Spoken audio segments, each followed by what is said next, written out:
The common name lobster could be referring to many different kinds of animals, some of which aren't even that closely related. Most people think of these guys when they hear the word lobster. This is a clawed lobster. Clawed lobsters live in the ocean, usually in colder waters, and obviously have claws. But they aren't the only marine lobsters with claws. There are also reef lobsters, who are related to clawed lobsters, but are separated from them based on the number of claws they have. Clawed lobsters technically have 6 claws, the first 2 are just so big, the others tend to get overlooked.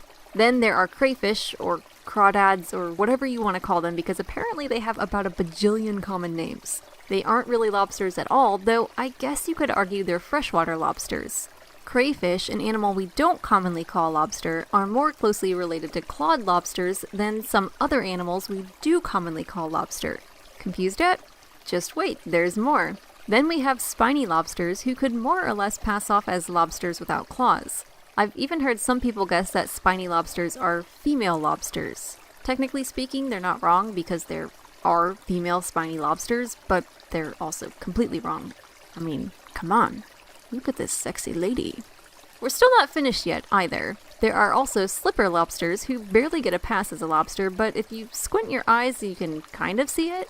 Also, let's not forget to mention furry lobsters, who sound like something I might have just made up to mess with you guys. And then of course there are squat lobsters, who I'm pretty certain are just crabs in lobster cosplay. So yeah, that's a lot of lobsters. How about this? Eventually, we'll get around to covering all of these groups, but for now, we'll just give you some wacky facts and cultural history of these beastly arthropods. Good? Well, you're still here, so it must be. The name lobster is thought to be an Old English butchering of a Latin word that means something like locust or grasshopper. Now that I'm thinking about it, I do kind of see a resemblance. Apparently back then, any unknown arthropod was given this name. Maybe that's why we have so many lobsters today? In Greek mythology, lobsters were a piece of the chimeric creatures known today as ichthyocentaurs, which are depicted to have the upper body of a man, the front legs of a horse, the tail of a fish, and lobster claws protruding from their heads.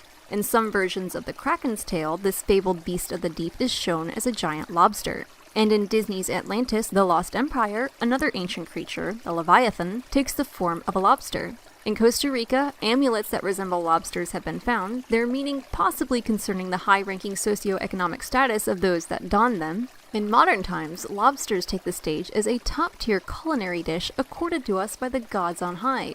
Though it should be noted that in their history, lobsters were seen as peasant food and fed to the lowest classes of people as they were titled the cockroaches of the sea. Oh, and there's an essay by David Foster Wallace about them that you should probably read at some point in your life. Hopefully that gives you some insight to the diversity of lobsters. I realize this episode was a bit of a break from the norm, but we'll come back to all these individual groups later on down the line. For more facts on lobsters, check out the links in the description. If you liked this style of video, be sure to let us know by giving a thumbs up and commenting. We'll see you next time on Animal Fact Files.